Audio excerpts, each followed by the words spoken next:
আমি ভাবি জীবন একদিন রূপকথার মতো বদলে যাবে। যা কিছু হারিয়েছি বা ছেড়ে এসেছি তার চেয়েও ভালো কিছু আমার সাথে হবে।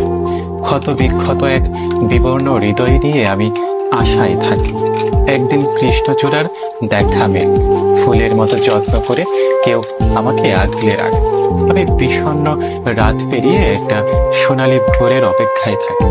চোখ ভর্তি জল নিয়েও আমি ভেসে উঠি লাল নীল গোলাপের রূপকথার এই সংসারে। আকাশে সোনালী ডানার চিল দেখে আমিও ভাবি একদিন আমিও মুক্তির স্বাদ পেয়ে উড়ে বেড়াবো। এই জীবনকে অবহেলায় যাপন করেছি, একদিন ভীষণ যত্ন করে এই জীবনটাকে ভালোবাসবো। কত মানুষের ভিড়েও এক নিঃসঙ্গ দ্বীপের মতো আমি ঠায় দাঁড়িয়ে থাকি। এই পৃথিবী আমাকে পায়, আমি পাই না গো পৃথিবী, তবু